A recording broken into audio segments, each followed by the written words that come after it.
Iya. Jadi itu memang komitmen untuk menyelesaikan di meja mediasi. Ya, karena memang berdasarkan memang kesuksesan pengacara kan bukan dilihat dari popularitas ataupun senioritas, tapi bagaimana dia mampu menyelesaikan kedua belah pihak dengan catatan win-win solution. Awam yang menyepelekan dalam berbicara pembagian warisan. Oke, ya. Karena terkadang di dalam masyarakat adik kakak kita mungkin pada hari ini dia gampang. Betul. Artinya kamu bagian ini cuma lewat omongan. Assalamualaikum warahmatullahi wabarakatuh. Waalaikumsalam warahmatullahi wabarakatuh. Nih bahagia dikunjungi adik yang super keren malam ini. Saat ini. Nih luar biasa. Ini biar kesempatan hadir di sini memang beda, tampil unik adik yang satu ini ya. Kita akan kenalan ini bersama seorang advokat ya, yang banyak terjun di tengah masyarakat kita, mengadvokasi masyarakat kita. Nanti kita kulik kenapa memilih profesi advokat ini. Ada Deden Setiawan ya, Satiawan SHMH sudah hadir di sini. Atau mungkin lebih dikenal ini sebagai hotman-nya NTB. Luar biasa sekali yes, podcast the best. Gini, ini banyak hal unik ternyata apa yang mau saya diskusikan dengan Bang Deden. Bang Deden apa kabar? Alhamdulillah baik. Baik, sehat? Sehat. Ini badannya makin berisi, Den. Iya, biasa kita fitness sambilan. Oke, Bang Deden. Okay. Kalau kita berbicara advokat nih. Ya. Advokat ini pada akhirnya akan menjadi sebuah profesi atau menjadi cita-cita. Sebenarnya advokat ini kan memang profesi yang dimana profesi tersebut memang tidak ada dalam hatiku. Kok bisa? Cuman ada seseorang yang membuat saya terinspirasi dan motivasiku, yaitu sang idola. Nah, sehingga ada idolaku adalah motivasiku. Siapa beliau? Yaitu Bang Hotman Paris Hutapea. Karena memang pada dasarnya saya waktu SMA memang nggak ada niat untuk kuliah. Untuk mengambil jurusan hukum. Oleh sebab itu makanya pas masa SMA diketawa semua sama teman saya. Kenapa saya mengambil jurusan hukum? Karena saya mau menjadi pengacara seperti Bang Hotman Paris Hutapea. Sehingga saya akan membela kebenaran dan membela keadilan. Itulah lahirlah inspirasi saya gitu. Kayak gini dulu dong. Oh, luar biasa. Jadi ini totalitas. Jadi inilah arti apa ya, mengidolakan totalitas, bukan hanya saja profesi ternyata. Betul. Ya, tapi dari penampilan, kemudian ini Deden ini udah apa ya, mengikuti ini. Cerita ini Bang Deden, ketika memilih hukum, S1 hukum ini, apa yang mendasarinya? Selain SMA berarti memang sudah kenal Hotman Paris? Iya. Deden melihat pas selesai SMA itu udah terfokus. Sebenarnya tujuan awal itu kan menjadi polisi. Cuman karena gagal polisi memang pernah ngikut. Tes polisi nggak lulus. Tes hakim juga nggak lulus setelah kuliah. Cuman yang membuat Deden ini terinspirasilah dari Bang Hotman Paris yang terkenal. Karena memang lawyer Indonesia. Karena memang kenapa Deden inspirasi? Karena di dalam katanya dia, sukses is when your idol become your rival. Sukses itu apabila idola kamu yang menjadi sainganmu. Deden belajar dari situ. Karena Bang Hotman Paris Hutapea pada waktu itu dia mengidolakan terhadap Adnan Buyung Nasution dan Oce Kaligis. Dua orang sekaligus. Ya. Yang bagaimana semula pengagum menjadi rival saingannya. Betul. Akhirnya dia menjadi pengacara nomor 1 di Indonesia. Makanya itulah kenapa Deden belajar dari dia. Yang semula pengagumnya Deden, idola bisa jadi melebihi daripada dia. Tapi mohon maaf sebelumnya. Tapi kan itukah hanyalah sebatas motivasi sehingga kita lahirlah semangat gitu. Oke, ini sudah jelas dia idolaku, motivasiku. Alhamdulillah. Nah, ini jadi kiblatnya jelas nih. Nah, kalau kita berbicara kan kalau mengidolakan seseorang, pasti kan ingin ketemu. Iya. Pernah ada kesempatan nggak ketemu ini sama sang idola ini? Alhamdulillah atas izin Allah Subhanahu wa taala, karena kita memang sudah sering komunikasi dalam artian ketemu. Yang pertama waktu di Bali kita ketemu di hotel itu kan, untuk bagaimana dia memberikan kuliah umum. Terus di sana Deden hadir sebagai kayak asisten dalam artian ya Deden dalam hal itu masuk terobos karena jiwa Deden tuh membara seperti katanya Adolf Hitler. Buatlah dirimu seperti teriknya matahari sehingga kamu tuh semangat seperti matahari. Makanya tidak mau tahu, yang penting Deden tuh maju tampil beda, tidak ada urusan. Terobos. Artinya kepengen ketemu Bang Hotman Paris, apapun saya lakukan. Waktu itu Deden di Lombok. Dalam hari itu sekejap Deden terbang ke Bali karena memang S2-nya di Bali juga. Kesempatan ini. Makanya life is short, break the rules. Hidup akan singkat, jangan bikin kaku. Oleh sebab itu, momen yang tepat. Makanya Deden ada di channel YouTube Deden Setiawan SH bersama Bang Hotman Paris. Kelihatannya itu lagi kawal beliau. Padahal saya masuk terobos saja waktu itu. Luar biasa. Keberanian yang luar biasa ini. Berada di dalam barisannya Bang Hotman Paris ini. Ya, luar biasa. Terus ketemu keduanya lagi seperti yang dibilang sama Bang Hotman Paris tapi dalam YouTube yang dia keluarkan ada 5 kunci suksesnya pengacara atau lawyer katanya dia. Yang pertama harus motivasi yang jelas. Sehingga kita tuh terarah. Yang kedua ada tujuan yang jelas. Yang ketiga harus punya nyali. Kenapa harus kita punya nyali? Karena memang di dalam tujuan yang jelas itu pindah dari daerah ke ibu kota. Itu sudah Deden lalui semua. Terus yang keempat harus punya kerja keras. Yang kelima yaitu penampilan, yaitu berani tampil beda. Sampai hari ini Deden berani tampil beda. Mau orang ngomong A, B, C, D, nggak ada urusan. Yang penting Deden masih di dalam arena yang bagus. Ini yang poin 5 mau saya tanyakan ini. Berani tampil beda. Berani tampil beda. Apakah itu langsung ditunjukkan dengan kostum ataukah gaya atau seperti apa Bang Deden? Sebenarnya ada beberapa hal yang kita harus ketahui. Walaupun kita mau gaya kayak gimana, memang kalau postur tidak mendukung nggak bisa. Karena memang yang pertama, Deden sekarang lebih fitness karena memang supaya badan tuh kekar, sangar, supaya kelihatan agresif juga. Yang kedua, kenapa harus penampilan? Ketika kita menangani kasus misalkan untuk meyakinkan hatinya klien, dari penampilan saja sudah meyakinkan. Nomor 2, kecerdasan. Cuman yang pertama bagaimana cara kita beretika yang baik. Kecerdasan emosional dulu, baru kecerdasan intelektual. Ketika kita mengedepankan kecerdasan emosional, insya Allah tidak ada yang tidak bisa selesai. Berarti ada ciri khusus. Ada ciri khusus untuk pendekatan. Ada kasus hal-hal unik nggak yang ditemukan ketika nih bergaya seperti ini? Ini penuh nih. Nah, kemudian dilihat ini oleh teman-teman yang lain. Apakah ada yang langsung spontan memanggil seperti itu? Bang Hotman gitu. Deden juga kan dalam hal ini karena nggak bisa untuk menamakan diri Hotman Deden NTB, nggak bisa. Karena ada beberapa orang sampai Deden screenshot dan buktinya ada di HP sampai sekarang.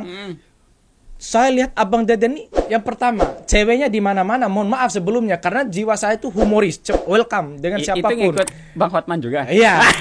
Cuman kan tidak bisa dipungkiri, itu kan mengalir dengan sendirinya tanpa kita sadari. Yang kedua memang setelah Deden waktu SMA kan hobi pakai cincin, cuman belum cincin berlian dan emas waktu itu, masih cincin batu aki. Terus kenapa sering pakai cincin? Karena sudah menjadi hobi, karena penampilan masuk oke gitu. Terus kenapa kita bisa sampai sekarang penampilannya harus oke? Karena memang lahir dari waktu lahir saja memang sudah rapi, tidak bisa kita pungkiri. Memang hanya legalitas pas menjadi pengacara saja kelihatan. Disempurnakan. Jadi, penampilannya memang tinggal poles dikit aja ya, nggak terlalu capek molesnya sehingga jadi seperti ini. Ini sangat luar biasa nih, Bang Deden. Dalam karir advokat, jadi banyak yang saya lihat memang teman-teman advokat ini mengawal kasus-kasus yang memang kadang-kadang orang melihatnya itu kalau berbicara dapat Nah, ini kalau berbicara dapat gitu. Tapi teman-teman itu dengan sukarela mengawal kasus itu demi kemanusiaan, kebaikan bersama. Nah, apakah Bang Deden ini ada nggak dulu sebuah menemukan sebuah keadaan sehingga betul-betul tergugah gitu, sehingga saya mau jadi seperti itu, yang ingin membela. Pernah menemukan momen nggak kayak gitu? Kalau berbicara momen, otomatis momen itu banyak. Karena memang di dalam kehidupan bermasyarakat, bersosial, dan bernegara. Kenapa Deden juga mengambil jurusan ini? Karena memang dipanggil hati nurani untuk membela kebenaran dan membela keadilan. Via justiriat kolom dan via justiriat pirat mundo, sekalipun esok langit akan runtuh, dunia besok akan musnah, bahwa keadilan harus tetap ditegakkan.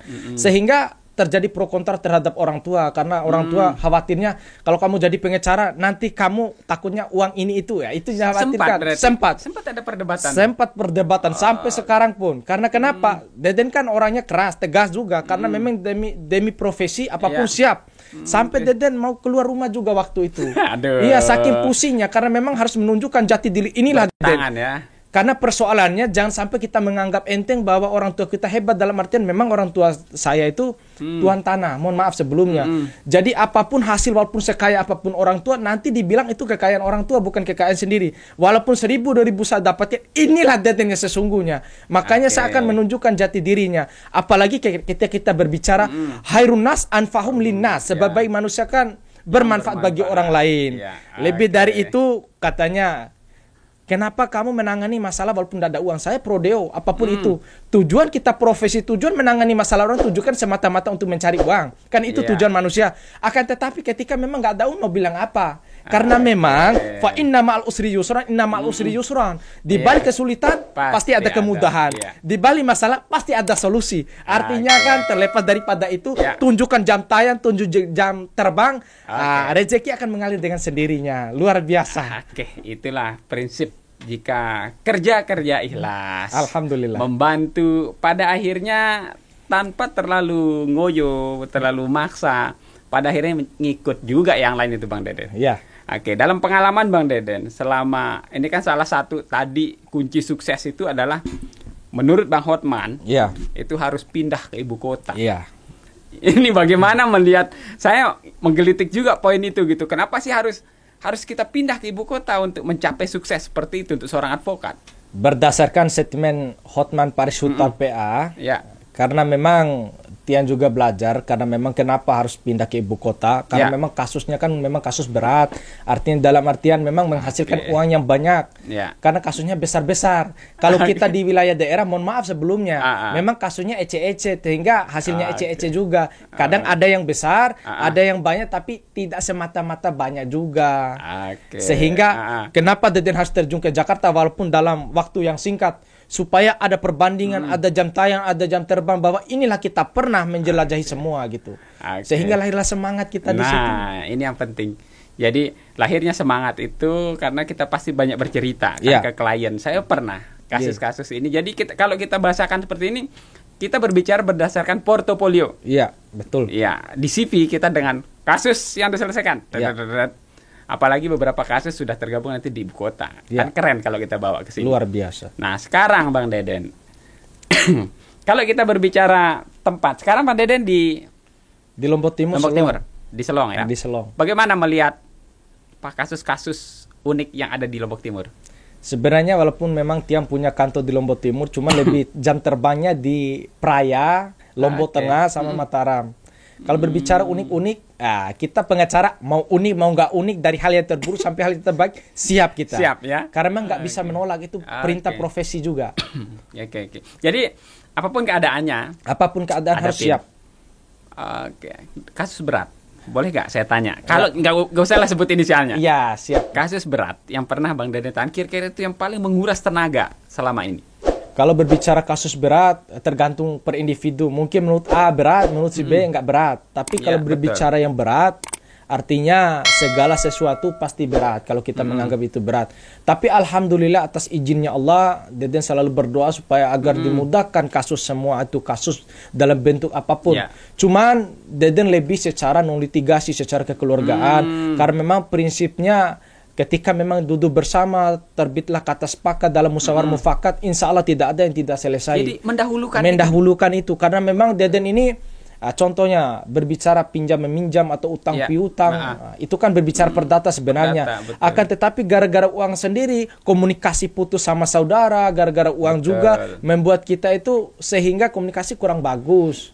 Kadang menghindar. Cuman langkah terbaiknya kan susah juga kita untuk mengetemukan kedua belah pihak. Terkadang kita harus bawa ke Polres dulu untuk bagaimana di sana kan untuk memediasikan sehingga tidak terjadi bentrokan. Jadi lebih banyak kasus selesai sebelum berlanjut. Iya.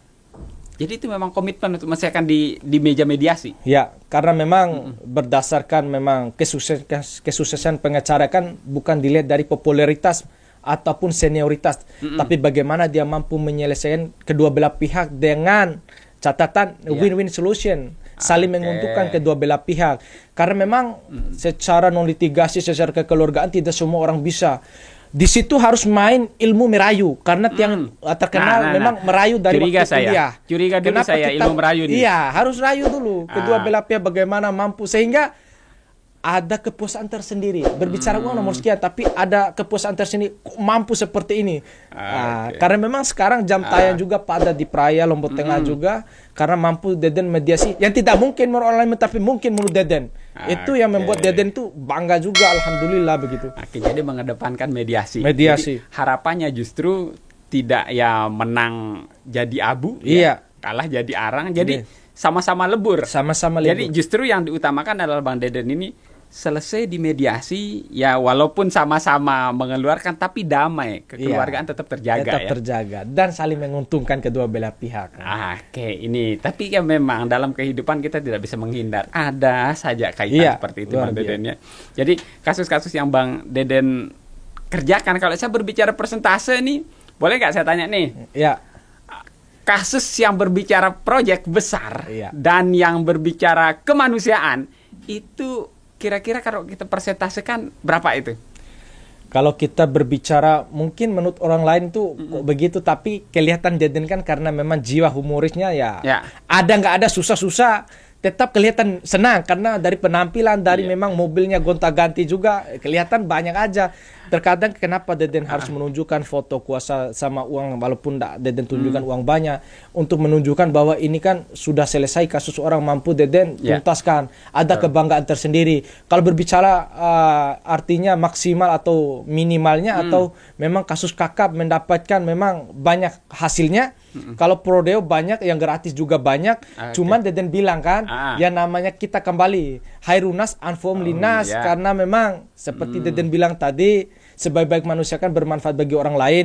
Karena memang berbicara profesi advokat adalah officium nobile, profesi yang mulia. Di mana mulianya kalau memang sekiranya harus ada uang terus. Karena memang itu harus Deden menunjukkan, disitulah letak profesinya officium nobile. Karena memang semoga yang kita lakukan bernilai ibadah, semuanya bernilai ibadah. Karena pakai konsep Allah juga. Sepakat. Sekecil apapun, keringat sekecil apapun itu semoga bernilai ibadah. Saya sepakat Bang Deden. Jadi dengan profesi Bang Deden ini semoga satu, banyak membantu masyarakat. Kemudian Bang Deden banyak dikenal. Dengan demikian itu ibadah semua. Itu akan menjadi catatan.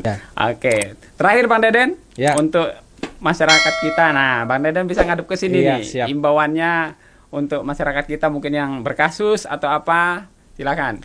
Himbauan kepada masyarakat, khususnya masyarakat awam yang menyepelekan dalam berbicara pembagian warisan. Karena terkadang di dalam masyarakat adik kakak kita mungkin pada hari ini dia gampang. Artinya kamu bagian ini cuma lewat omongan, bukan lewat secara hukum. Artinya pembuktian berupa surat-surat. Sehingga waktu itu kan mungkin anak-anaknya lagi hidup bahagia, belum susah. Pada saat dia susah, dia ngungkit semua, inilah harta warisan orang tua saya sampai sekarang. Artinya untuk kedepannya bagaimana harus jelas terhadap pembagian terhadap anak-anak, supaya bagaimana terhindar dari masalah di kemudian harinya. Itu harapan. Jadi sejak awal harus diselesaikan secara hukum, secara pembagian gitu ya. Supaya orang tua juga adil terhadap anak-anak juga gitu. Sangat luar biasa. Terima kasih Bang Deden. Semoga banyak didengar masyarakat kita di Nusa Tenggara Barat terutamanya. Bermanfaat sekali saran Bang Deden. Ini demi kebaikan bersama. Demi kebaikan bersama. Sahabat Yes Podcast, demikian yang bisa saya bahas. Banyak cerita tadi, banyak inspirasi yang diberikan oleh Bang Deden. Semoga saya berdoa juga buat Bang Deden sukses di karir ini, banyak memberi manfaat. Anfa'uhum linnas tadi. Untuk masyarakat kita. Demikian. Assalamualaikum warahmatullahi wabarakatuh. Waalaikumsalam warahmatullahi wabarakatuh.